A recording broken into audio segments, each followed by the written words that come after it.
Cam Heyward puts PFF on blast. Plus, we go over a Hall of Fame list that, of course, disrespected your Pittsburgh Steelers. Yes, this is what we got on a Wednesday. It's the dog days of summer. Big Deke news. We know for the most part, or about 95% of the time, PFF don't know ball. And we ridicule and laugh at their ridiculous rankings. But this time around, I'm actually happy about one of their latest posts involving one of our Pittsburgh Steelers, Cam Heyward. So they did one of those build your team with $10 things, and they had Cam in the $3 category for defensive linemen. They have TJ in the $4 spot, which is absurd, but we ain't talking about TJ here because TJ didn't respond to this post like Cam did. Love being called a $3 D lineman. Great to know what y'all think my worth is. So again, I'm taking a different approach on this. I'm actually quite happy PFF went in this direction. Like, go ahead, PFF. Poke the bear. Disrespect the guy that's a 6-time Pro Bowler, 3-time All-Pro, coming off of another fine campaign from 2022.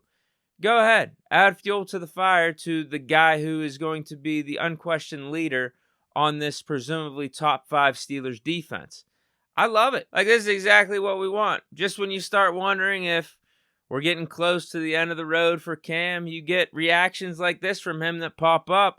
And now it got me thinking he's got at least 2 or 3 more left in him. And I could definitely see another 8 to 10 sack season ahead coming up for the big man in 2023. Because what's funny is when you really break this down, this isn't that bad. I don't think the disrespect is that outrageous because PFF is essentially saying, Cam, you're a top 5 interior defensive lineman. And when they did their rankings like a couple weeks ago, I think that's where they had Cam at. They had him in the top 5. I said you can make the case he should be at 3 or 4, but I wasn't complaining too much about it right then and there. So that's essentially what this whole $10 game is. But I guess it just, like, the optics look worse. Like, I think there's a difference between you saying, like, okay, Cam, we got you in the top 5. I think there's a case you could be top 3 or 4 versus you should be in the $4 range, but they got you in the $3 range. I guess, yeah, I think it's just a worse look whenever you put it in that context. But if you really want to see some offseason list incompetence, look no further than the 33rd team's Canton-bound article, which breaks down current NFL players they think are headed for the Hall of Fame. For their locks, they have Aaron Donald, Julio Jones, Travis Kelce, Patrick Mahomes, Zach Martin, Aaron Rodgers, Von Miller, Justin Tucker, Bobby Wagner, and Trent Williams. Okay, I would agree with all those names. And then for their likelies, Derrick Henry, Lane Johnson, Cam Jordan, Jason Kelce, Quentin Nelson, Jason Peters, and Russell Wilson. Okay? For potential guys, Devontae Adams, Joel Bitonio, Fletcher Cox, Myles Garrett, Khalil Mack, Cordell Patterson, Jalen Ramsey, Matt Ryan, Matthew Stafford, and Ndamukong Suh. So you mean to tell me you just listed off all those names but did not include TJ Watt, Cam Heyward, or Patrick Peterson? Come on, bro. And I'm in a good mood today. Like, I don't even care where you would have put them. Like, in the likelies, the potential, or the locks. It didn't matter. But you can't have a list like this and include the names that you did and not have TJ Watt, Cam Heyward, and Patrick Peterson. So you got Quentin Nelson on here, but not Cam Heyward. Have you forgotten what happened in 2019 already? And then we see a familiar name in Myles Garrett. Obviously, if he's here, you have to include TJ Watt.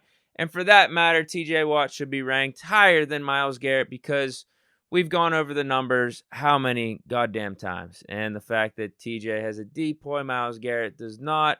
We've went over it ad nauseum. Let's move on. Patrick Peterson. I have no clue how he's not in the locks for this ranking because all you need to do is Google the name Patrick Peterson with the words Hall of Famer, and you will find so many articles that pop up that say he's a first ballot Hall of Famer, the future Hall of Famer, Patrick Peterson. Like, that's what all the headlines read.